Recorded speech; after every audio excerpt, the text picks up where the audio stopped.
Pradžios knyga, 11 skyrius. Visa žemė turėjo vieną kalbą ir tos pačius žodžius. Atsikėlę iš rytų žmonės rado slėnį Šinaro krašte ir ten įsikūrė. Vieni kitiems jie sakė: eime, pasidirbkime plytų ir jas išdekime. Vietoj akmens jie naudojo plytas, o vietoj kalkių bitumą.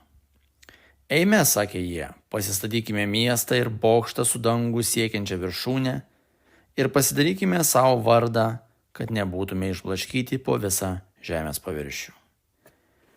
O viešpats nužengė pamatyti miesto ir bokšto, kurį mirtingieji buvo pastatę. Ir tarė viešpats: žiūrėk, jie yra viena tauta ir visi kalba tą pačią kalbą. Tai tik jų sumanimų pradžia, ką tik užsimos daryti, nieko nebus jiems negalimo. Eime, nuženkime ir sumaišykime jų kalbą, kad nesuprastų, ką sako vienas kitam.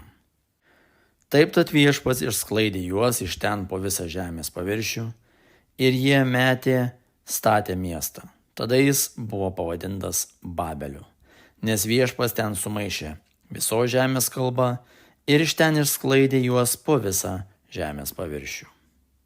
Štai Semo palikuonis. Semas buvo 100-metis, kai po 2 metų po Tvano jam gimė Arpachšadas. Arpachšadui gimus Semas gyveno 500 metų ir turėjo kitų sūnų bei dukterų. Arpachšadas buvo 35 metų, kai jam gimė Šelachas. Šelachui gimus Arpachšadas gyveno 403 metus ir turėjo kitų sūnų bei dukterų. Šelachas buvo 30-metis, kai jam gimė Eberas. Eberui gimus Šelachas gyveno 403 metus ir turėjo kitų sūnų bei dukterų.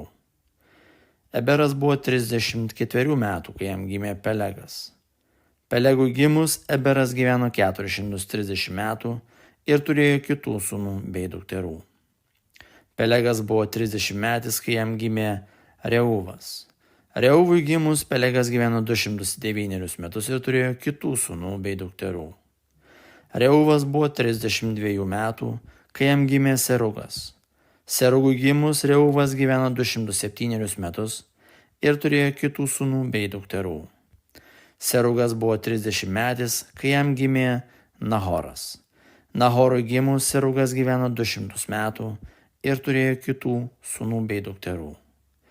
Nahoras buvo 29 metų, kai jam gimė Terachas. Terachui gimus Nahoras gyveno 119 metų ir turėjo kitų sūnų bei dukterų. Terachas buvo 70-metis, kai jam gimė Abromas, Nahoras ir Haranas. Štai Teracho palikuonis. Terachui gimė Abromas, Nahoras ir Haranas. O Haranui gimė Lotas. Haranas mirė gimtajame krašte, Chaldėjų Ūre anksčiau už savo tėvą Terachą. Abromas ir Nahoras vedė. Abromo žmona buvo Saraja, o Nahoro Milka, Milkos ir Iskos tėvo Harano duktė. Saraja buvo nevaisinga ir neturėjo vaikų. Terachas pasiėmė sūnų Abromą, vaikaitį Lotą, Harano sūnų, savo marčią Sarają, Abromo žmoną, ir išėjo su jais iš Chaldėjų Ūro į Kanaano kraštą. Atėję į Haraną jie ten apsigyveno. Terachas gyveno 205 metus, Terachas mirė Harane.